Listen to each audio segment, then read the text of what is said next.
Hello friends, welcome back to another video from growing together with Shrish. और आज के हम इस वीडियो में बात करने जा रहे हैं कि कैसे पता लगा साइंटिस्ट्स को कि डीएनए ही जेनेटिक मटेरियल है। How it was discovered that DNA is the genetic material. ठीक है, जेनेटिक मटेरियल होने की बहुत बड़ी जिम्मेदारियां हैं डीएनए के ऊपर। जेनेटिक मटेरियल होना कोई आम बात नहीं है। आप ये समझिए कि इवोल्यूशनरी पॉइंट ऑफ व्यू से कितनी रिस्पॉन्सिबिलिटी है डीएनए के ऊपर जेनेटिक मटेरियल होने की। आपका जेनेटिक मटेरियल चेंज नहीं होता, right? Except for recombinations, except for meiosis, आपका जेनेटिक मटेरियल ज़्यादा चेंज नहीं होता है। ठीक है, आज हम इसी जेनेटिक मटेरियल के स्टार्टिंग के बारे में बात करेंगे। कहानी की शुरुआत होती है 1928 से। The story begins in 1928। There was a scientist name as Griffith, right? Griffith नाम के एक साइंटिस्ट थे जिन्होंने सबसे पहले स्टार्ट किया एक सीरीज ऑफ एक्सपेरिमेंट जिससे उन्होंने कुछ कंक्लूजन्स निकाले। ठीक है, अक्सर लोगों का यह मानना रहता है कि डीएनए की जो डिस्कवरी है वो ग्रिफिथ ने एज ए जेनेटिक मटेरियल करी है। यह बात सही नहीं है, इस बात में कुछ सच्चाई है, लेकिन ज़्यादातर ये बात एक सीरीज ऑफ एक्सपेरिमेंट की है, एक सीक्वेंशियल सीरीज ऑफ एक्सपेरिमेंट की है, बिल्कुल एक कहानी की तरह। मेरा प्लान भी आप लोगों को वही कहानी समझाना है कि डीएनए जेनेटिक मटेरियल कैसे बना। देखिए, एक बैक्टीरिया होता है, ठीक है? एक बहुत ही पुअर रिप्रेजेंटेशन है बैक्टीरिया का, बट मेरे ख्याल से अभी के लिए चल जाएगा। एक बैक्टीरिया होता है जिसका नाम होता है, एक मिनट में नाम लिख लेता हूं, स्ट्रेप्टोमाइसिस न्यूमोनी, राइट? एक मिनट। हाँ,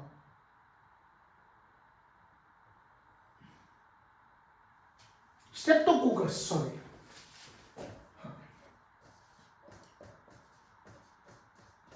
स्ट्रेप्टो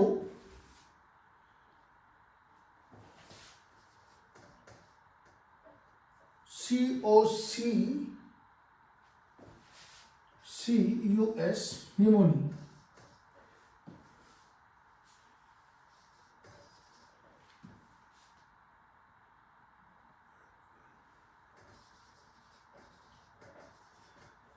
स्ट्रेप्टोकोकस न्यूमोनी ये निमोनिया कॉज करता है। ठीक है, ये बैक्टीरिया जो निमोनिया कॉज करता है, दो स्ट्रेन्स बनाता है। एक बनाता है ये स्मूथ स्ट्रेन और एक बनाता है ये रफ। इसके दो स्ट्रेन्स मिलते हैं। स्मूथ स्ट्रेन स्मूथ कैप्सूल बनाता है और रफ स्ट्रेन रफ कैप्सूल बनाता है। इसको हम समझते हैं, ये आपका बैक्टीरिया हो गया। ठीक है, ये इसके अंदर एक जीन हो गया,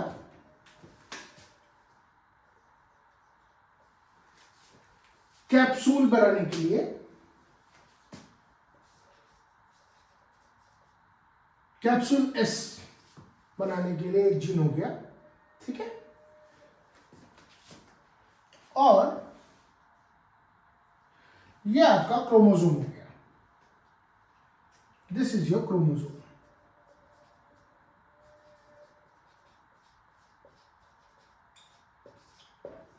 ठीक, ये जो स्ट्रेन है जो स्मूथ कैप्सूल बनाता है, that is pathogenic in nature. और जो रफ कैप्सूल बनाता है, जो स्ट्रेन रफ कैप्सूल बनाता है, किसका? स्ट्रेप्टोकोकस न्यूमोनी का, ये नॉन पैथोजेनिक इन नेचर है।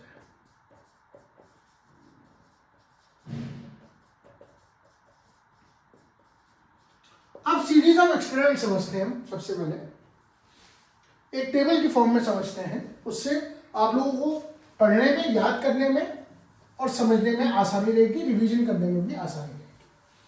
अभी तक हमने सिर्फ इतना समझा कि एक बैक्टीरिया है स्ट्रेप्टोकोकस निमोनियाe, जो कि 2 स्ट्रेन्स बनाता है, जिसके 2 स्ट्रेन्स पाए जाते हैं, एक स्मूथ स्ट्रेन, एक रफ स्ट्रेन।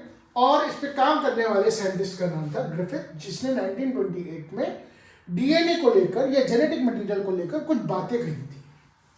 सॉरी, डीएनए को लेकर नहीं, जेनेटिक मटेरियल को लेकर कुछ बातें कही थी। इसके बारे में हम पढ़ते हैं।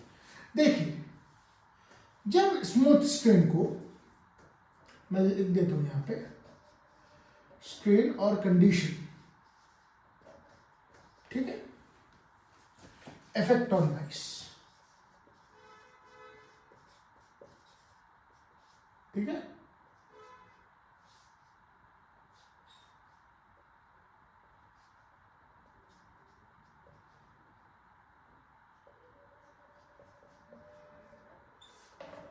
इफेक्ट ऑन माइस, और ये आ गया आपका कंडीशन जो बैक्टीरियम का है।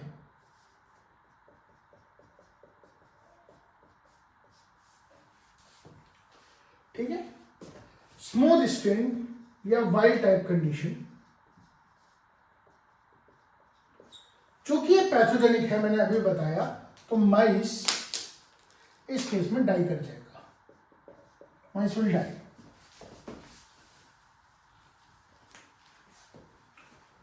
उसके बाद आप रफ स्ट्रेन डालेंगे, जो भी एक वाइल्ड टाइप कंडीशन है। माइस लाइव रहेगा, यानी वो नहीं डाई करेगा, डाई नहीं करेगा। तीसरी कंडीशन आप डालते हैं, स्मूथ स्ट्रेन तो आपने डाला, लेकिन अब आपने उसे हीट किल्ड कर दिया, माइस फिर से बच जाएगा लाइफ। और जब आपने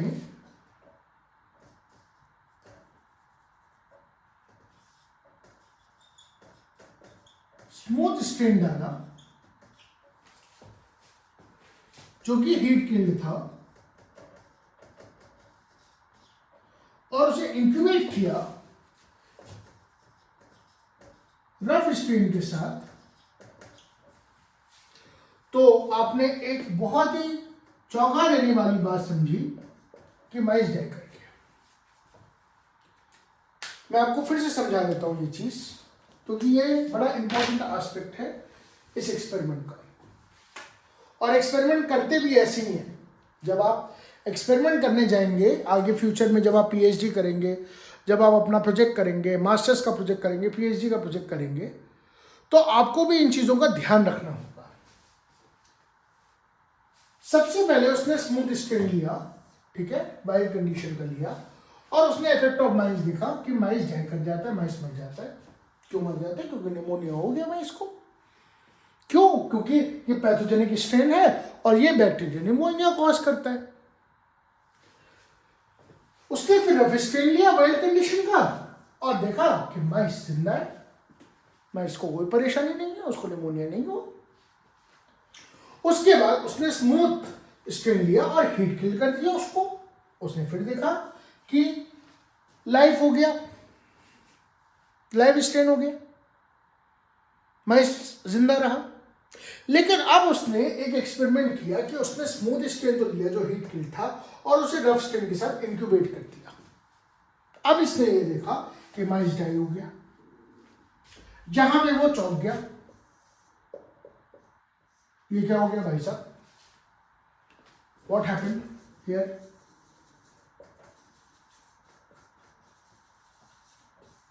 गजब हो गया, सारी थ्योरी वो बढ़ गई। इसके बाद खड़े हो गए कि क्या हो गया ग्रिफिथ के।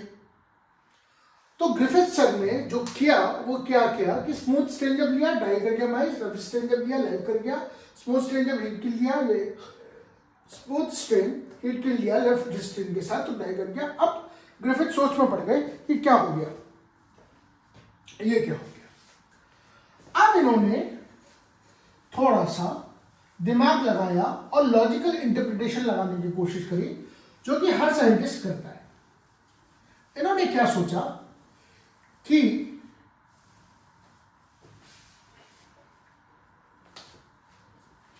स्मूथ स्ट्रेन के पास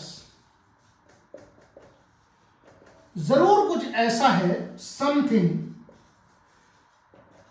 which is present in smooth strain, जो उसने रफ स्ट्रेन को ट्रांसफर किया।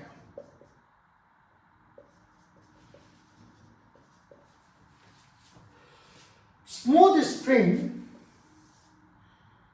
has something that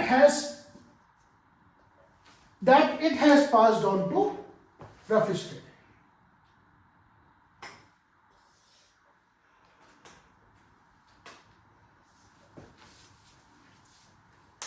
ये स्मूथ स्ट्रेन, ये रफ स्ट्रेन। मैं लिख भी देता हूं स्मूथ रफ आपकी समझने के लिए।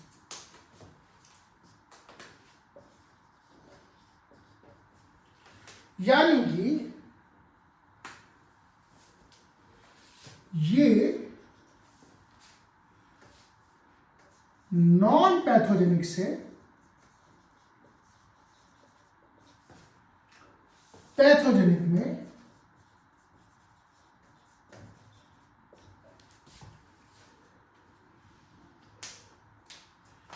ट्रांसफॉर्म हो गया,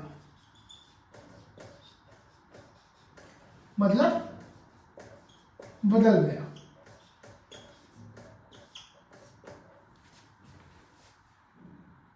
ठीक है, अब ये समथिंग क्या था, ये ग्रिफिथ ने नहीं बताया।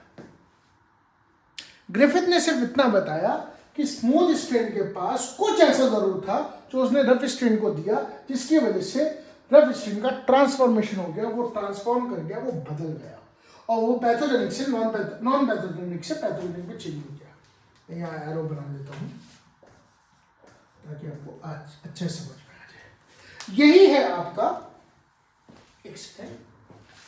यही है आपका the transforming principle.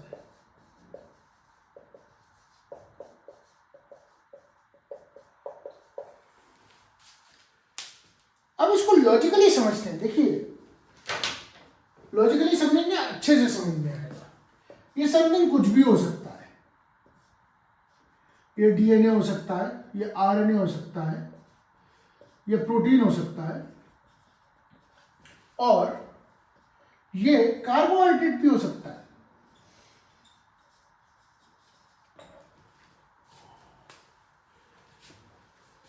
Smooth strain ने रफ स्ट्रेन को ट्रांसफॉर्म कर दिया। उसके पास ऐसा कुछ था जिसने उसे नॉन पैथोजेनिक से पैथोजेनिक बना दिया। अब वो कुछ भी हो सकता है, डीएनए, आरएनए, प्रोटीन, कार्बोहाइड्रेट। अब ये डीएनए ही क्यों है, ये प्रोटीन क्यों नहीं है, ये कार्बोहाइड्रेट क्यों नहीं है, वो भी हम पढ़ते हैं। और ये भी पढ़ते हैं कि आरएनए क्यों नहीं है। हम ये भी पढ़ेंगे कि ये ना सिर्फ डीएनए है, बल्कि ये प्रोटीन, कार्बोहाइड्रेट या आरएनए क्यों नहीं है। अब आते हैं हमारे नेक्स्ट ग्रुप ऑफ साइंटिस्ट, एक साइंटिस्ट नहीं, ग्रुप ऑफ साइंटिस्ट, जिन्होंने इस बात का पता लगाया। Okay, let's try and understand the next part of the story.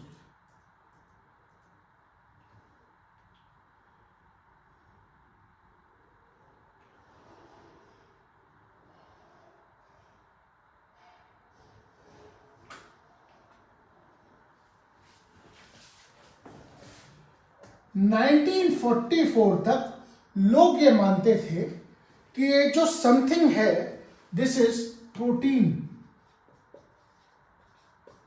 In fact कुछ चीजें जीन्स की आ रही थी, लेकिन जीन्स को प्रोटीन मानते थे मेजॉरिटी ऑफ साइंटिस्ट।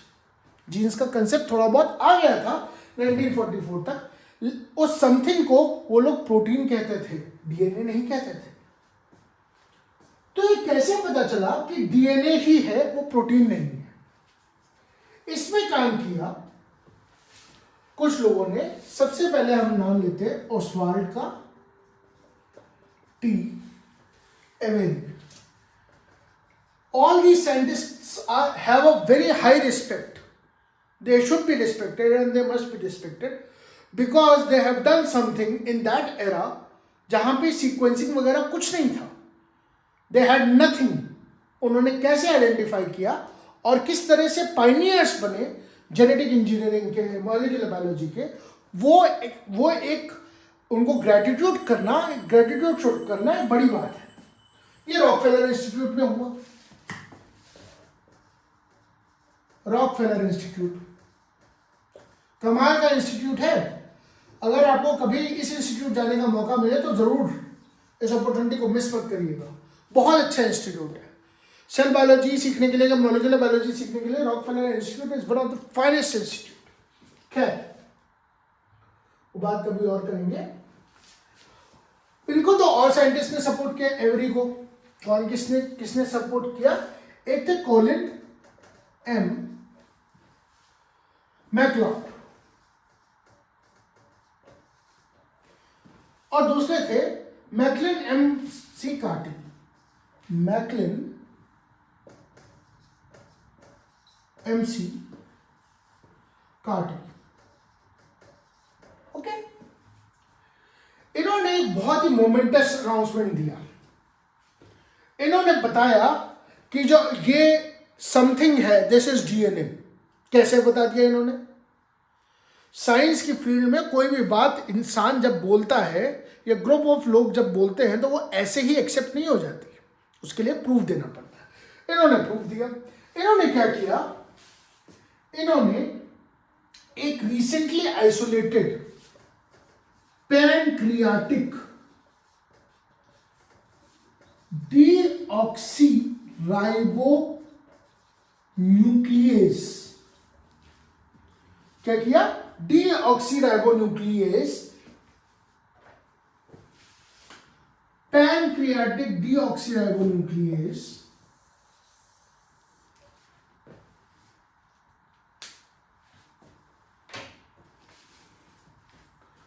का यूज करके ऐड कर दिया उस ट्रांसफॉर्मिंग एक्सपेरिमेंट में.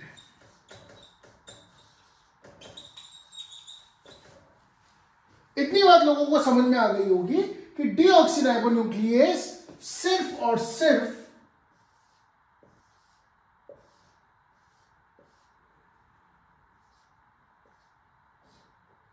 डीएनए को ही कट करता है. ठीक है. पैनक्रियाटिक डीऑक्सीराइबोन्यूक्लियेज ना प्रोटीन को करेगा, ना आरएनए को करेगा, और ना करेगा ये कार्बोहाइड्रेट को. ठीक है. तो इनके पास जो पैनक्रियाटिक डीऑक्सीराइबोन्यूक्लियेज था, ये वाला एंजाइम, जैसे इन्होंने ट्रांसफॉर्मिंग एक्सपेरिमेंट में, यानी जो एस स्ट्रेन आर स्ट्रेन वाला जिस एक्सपेरिमेंट की हमने अभी बात करी थी, वैसे जैसे इन्होंने इंक्यूबेट किया, इनको माइस लाइव मिलने लगा हीट किल के बाद भी.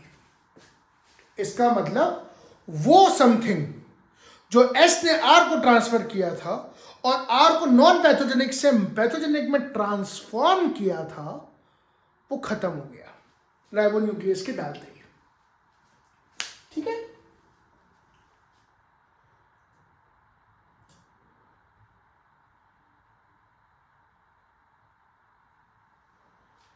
अच्छा, ये तो इनको ये समझ में आया. इन्होंने ये क्यों कहा कि आरएनए नहीं हो सकता? क्योंकि इन्होंने राइबोन्यूक्लियस भी डाला, इन्होंने प्रोटीएज भी डाला, लेकिन प्रोटीएज से राइबोन्यूक्लियस से कोई इफेक्ट नहीं पड़ा. अब मैं आपको इसको थोड़ा सा टेबल के थ्रू समझा देता हूं ताकि आपको और समझ में आ जाए.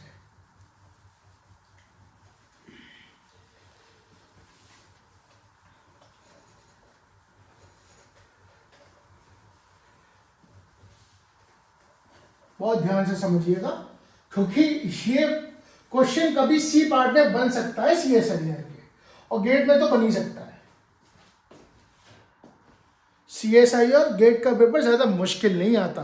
दोनों पेपर क्वालिफाई किए हैं, एक बार नहीं 2-3 बार किए हैं. गेट का पेपर 3 बार क्वालिफाई किया है, CSIR का पेपर 2 बार क्वालिफाई किया है, DBT 2 बार किया है, ACMR 2 बार किया है।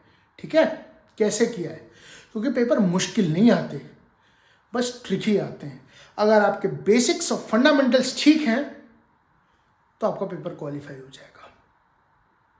मुझे मेरे टीचर्स ने बहुत प्यार से, बहुत इत्मीनान से पढ़ाया था, और उन्हीं की लेगेसी को मैं आगे कैरी फॉरवर्ड करना चाहता हूं अपने इस यूट्यूब के माध्यम से। खैर, वो एक अलग बात है, हम इसको ध्यान से समझते हैं। देखिए, पैनक्रियाटिक डीऑक्सीराइबोन्यूक्लियस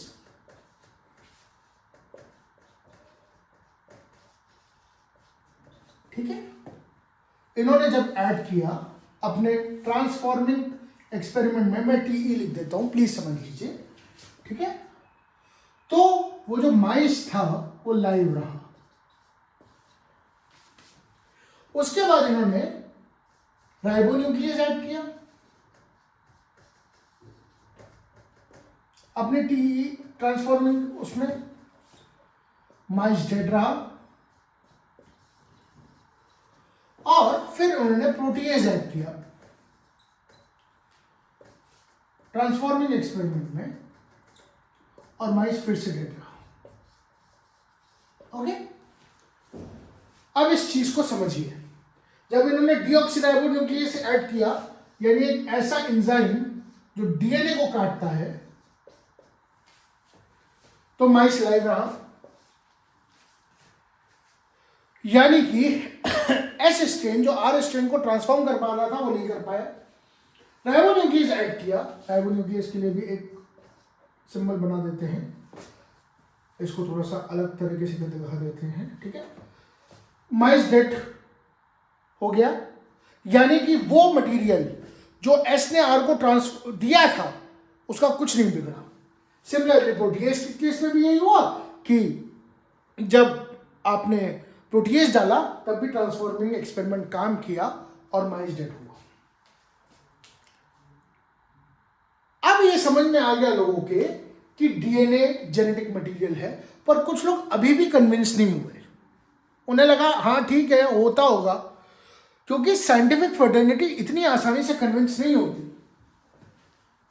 इसके बाद एक फाइनल आया जिसके बाद ये समझ में आ गया कि नहीं भाई, ये बिल्कुल सही है, और DNA ही जेनेटिक मटेरियल होता है, ना कि RNA और प्रोटीन। हाँ, RNA जेनेटिक मटेरियल होता है वायरसेस का, वो अलग टॉपिक है, वो कभी बाद में बताऊंगा। जो फाइनल एक्सपेरिमेंट हुआ वो भी मैं आपको बता देता हूं। अब ये ना 1950 में ये काम स्टार्ट हुआ। देखिए, 1928 से स्टार्ट हुआ था, और 1950 में जाकर जो बैक्टीरियोफाज, T2 बैक्टीरियोफाज होते हैं,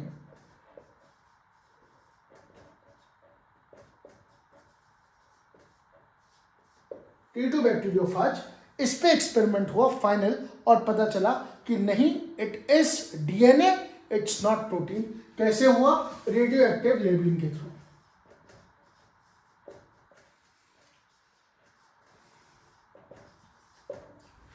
अगर आपको DNA वाला स्ट्रक्चर याद होगा, किस किस को याद है? अभी पिछली क्लास में तो बताया था, फिर से बता देता हूं। ठीक है, कोई बात नहीं, सीख रहे हैं, सब सीख रहे हैं, आप भी सीख रहे हैं, हम भी सीख रहे हैं।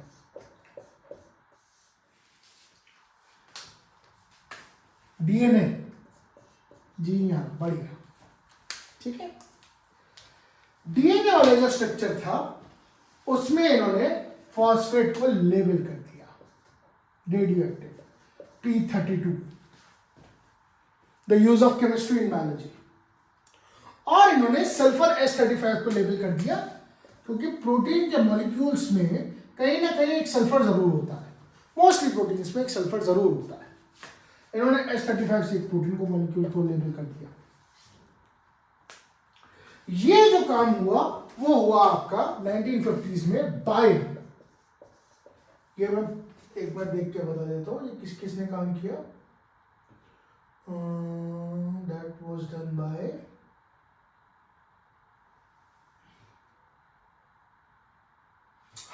हार्शी एंड चेस, अल्फ्रेड डी हार्शी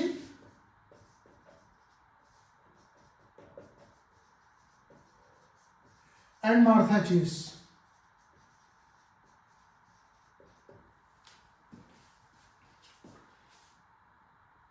ये इन्होंने कोल्ड स्प्रिंग हार्बर लेबोरेटरी में काम किया। Cold Spring Harbor Laboratory. अगर आपने कभी मॉलिक्यूलर बायोलॉजी के रिव्यू आर्टिकल्स या रिसर्च आर्टिकल्स पढ़े होंगे और खास करके रिव्यू आर्टिकल्स पढ़े होंगे तो इसी जगह से पब्लिश होते हैं, कोल्ड स्प्रिंग हार्बर लेबोरेटरी। बहुत अच्छी लेबोरेटरी है, बहुत ज़बरदस्त काम होता है वहाँ पे मॉलिक्यूलर बायोलॉजी का, तो वो आता है। तो 1952 में इन्होंने एक्सपेरिमेंट किया, डीएनए को लेबल कर दिया P32 से और प्रोटीन को लेबल कर दिया S35 से। उसके बाद क्या किया,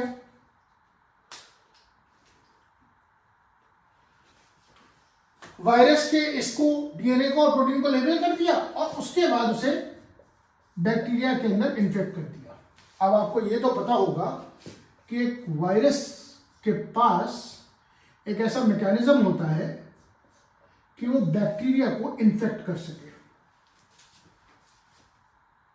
ठीक है। और इन्होंने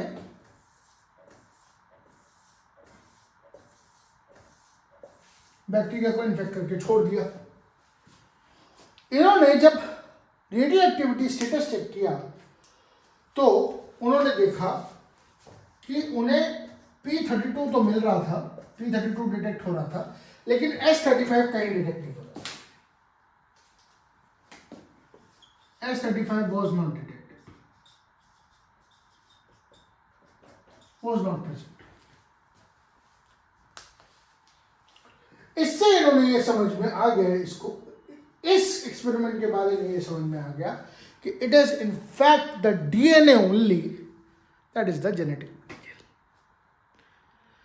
तो देखिए 1928 में जो कहानी खत्म हुई तो वो 1952 में खत्म हुई, जाकर जो शुरू हुई थी वो 1952 में खत्म हुई। इससे हमें जो सब्जेक्ट सीखने को मिलता है वो तो मिलता ही है, दो तीन चीजें और सीखने को मिलती है। फर्स्ट ऑफ ऑल, कोई भी डिस्कवरी 1 या 2 साल की नहीं होती, उसमें टाइम लगता है। तो अगर आपको कुछ नॉवेल काम करना है तो उसमें टाइम लगेगा। दूसरी बात, it's not just one person who is behind the what you can say the secrets of nature. बहुत सारे लोगों का कंट्रीब्यूशन होता है and it's important to acknowledge all the contributors equally. किसी का कोई कम ज्यादा रोल नहीं है, हर इंसान का काम बराबर रहता है। खैर, ये तो हो गई थोड़ी मोरालिटी वाली बात है, लेकिन अब बात करते हैं हम दोबारा से अपने क्लास की एक्सपेरिमेंट की। एक बहुत ही छोटी सी लाइन में आपको समझा दूंगा आज का पूरा lecture without wasting single minute of your time, ठीक है। तो ये आपके लिए टाइम बहुत जरूरी है। 1928 में ग्रिफिथ ने ये बताया, ट्रांसफॉर्मिंग एक्सपेरिमेंट की मदद से कि there is something that makes R strain to S strain, ठीक है। ग्रिफिथ ने ट्रांसफॉर्मेंट एक्सपेरिमेंट की मदद से बताया there is something that makes the R strain into S strain। R strain का यहाँ पे मतलब नॉन पैथोजेनिक है और S strain का मतलब यहाँ पे पैथोजेनिक है। इस बात को समझिएगा। R strain का यहाँ पे मतलब नॉन पैथोजेनिक है, S strain का पैथोजेनिक है, इसीलिए इसको ट्रांसफॉर्मिंग एक्सपेरिमेंट कह रहे हैं, क्योंकि R strain से S strain में ट्रांसफॉर्म हुआ है, बदल गया है। 1944 के आसपास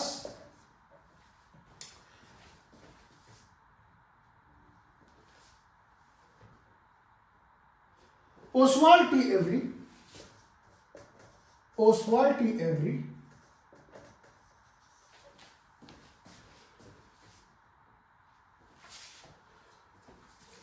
Colin M MacLeod and Macklin MC Carty. MC M Carty ने क्या प्रूफ किया? कौन सा एंजाइम यूज किया? पैनक्रियाटिक डीऑक्सीराइबोन्यूक्लियस।